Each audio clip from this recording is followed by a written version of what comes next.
بسم اللہ الرحمن الرحیم۔ رب العزت سے دعا ہے کہ آپ کا ہر دن خیر و برکت سے پرنور رہے، آمین یا رب العالمین۔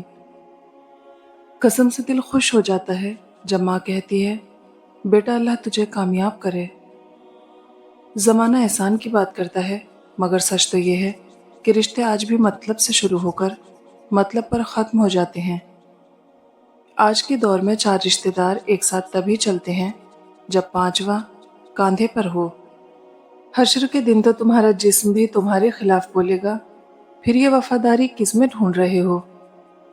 اس شخص کے لیے مرنا چھوڑ دیں جسے آپ کے جینے مرنے سے فرق نہیں پڑتا، اس ماں کے لیے جئیں جو آپ کو اداس دیکھ کر دن رات مرتی ہے۔ سچ بولنے کا ہنر صرف وہی رکھتا ہے جس کے تعلقات ضمیر سے ہوں، دنیا سے نہیں۔ رسول اللہ صلی اللہ علیہ وسلم نے فرمایا، مسلمان کے مسلمان پر 5 حق ہیں: سلام کا جواب دینا، مریض کا مزاج معلوم کرنا، جنازے کے ساتھ چلنا، دعوت قبول کرنا اور چھینک پر اس کے الحمدللہ کے جواب میں یا رحمک اللہ کہنا۔ شیطان ہماری جان کا نہیں بلکہ ہمارے ایمان کا دشمن ہے، وہ ہماری دنیا نہیں بلکہ ہماری آخرت لینا چاہتا ہے، تو محتاط رہیے۔ اللہ کی رحمت کے علاوہ اس زندگی میں کچھ بھی مفت نہیں ہے۔ دل انسانوں سے ٹوٹے تو پھر ہی رب تک جاتا ہے، کیونکہ رب بتاتا ہے کہ دیکھو کوئی اور حقدار ہے کیا تمہاری محبت کا؟ روتے رہ جاؤ گے جس دن سجدے کی طاقت نہیں ہوگی۔ نکاح اتنی پاکیزہ چیز ہے کہ اس کو پانے کے لیے حضرت موسیٰ علیہ السلام نے 10 سال خدمت کی، اور زنا اتنی قباحت ہے کہ اس سے بچنے کے لیے حضرت یوسف علیہ السلام نے 10 برس کے قریب قید کاٹی۔ پاکیزہ زندگی گزاریے، اسی میں راحت ہے۔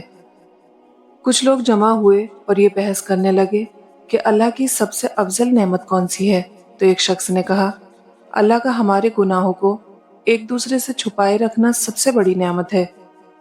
عورت کی خوبصورتی حیا میں ہے، عورت کی عزت و وقار پاک دامنی میں ہے، عورت کا رتبہ بلند اخلاق کی وجہ سے ہے، عورت کا تحفظ پردے میں ہے۔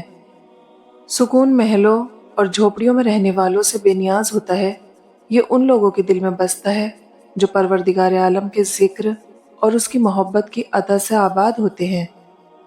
لہٰذا اگر عورت دنیا میں ایمان، حیا، عبادت، صبر اور وفاداری سے زندگی گزارتی ہے تو اللہ تعالیٰ اسے ایسی جنت عطا فرمائے گا جس کا تصور بھی دنیا میں نہیں کیا جا سکتا۔ اور اللہ کے سوا کون ہے جو تنگی کو آسانی میں بدل دے، تکلیف میں راحت کا سامان کر دے، آنسوؤں میں بھی مسکراہٹیں بکھیر دے، بیمار کو شفا دے دے؟ صرف وہی مصور ہے جو ٹوٹے دل اور دم توڑتی ہمتوں کو نہایت شفقت سے جوڑ دیتا ہے۔ بے شک اللہ توکل کرنے والے لوگوں کو پسند کرتا ہے۔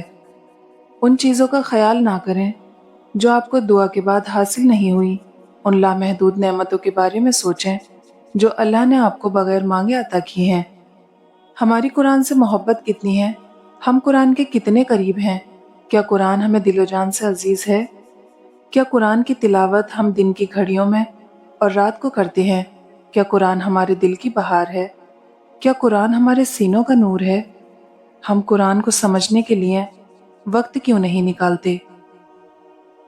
سب کچھ پاس ہو کر بھی اگر بے سکونی ہے تو سمجھ لیں کہ آپ کا دل دنیاوی چیزیں نہیں چاہتا بلکہ وہ اللہ سے جڑنے کے لیے تڑپ رہا ہے۔ خود کو اللہ سے جوڑیں، ہمیشہ کا سکون آپ کا مقدر بن جائے گا۔ شیخ سعدی فرماتے ہیں، تم اپنی 1000 غلطیوں کے باوجود اپنے آپ سے محبت کرتے ہو، لیکن دوسروں کی ایک غلطی کی وجہ سے ان سے نفرت کیوں کرنے لگ جاتے ہو؟ یا تو خود غلطی کرنا چھوڑ دو یا دوسروں کو معاف کرنا سیکھ لو۔ اللہ کی محبت اتنی خاص ہے کہ اگر انسان جائے نماز پر صرف سر جھکا کے بیٹھا رہے، کچھ نہ بھی بولے، تب بھی وہ رب کچھ لمحوں بعد ایسا سکون بندے کے دل میں اتار دیتا ہے کہ لگتا ہے جیسے اس نے پریشان دل کو یہ سمجھا دیا ہو کہ میرے بندے نا امید نہ ہو، میں ہوں نا، سب ٹھیک کر دوں گا۔ اللہ تعالیٰ نے کبھی نہیں کہا کہ زندگی آسان ہوگی، اللہ تعالیٰ نے فرمایا میں صبر کرنے والوں کے ساتھ ہوں گا۔ احساس کی قیمت نہیں ہوا کرتی، نہ ہی یہ بازاروں میں بکتا ہے، بلکہ یہ محسوس ہوتا ہے صرف انہیں جو آنکھیں نم اور دل نرم رکھتے ہیں۔ نرم مٹی میں ہی پودا پروان چڑھتا ہے،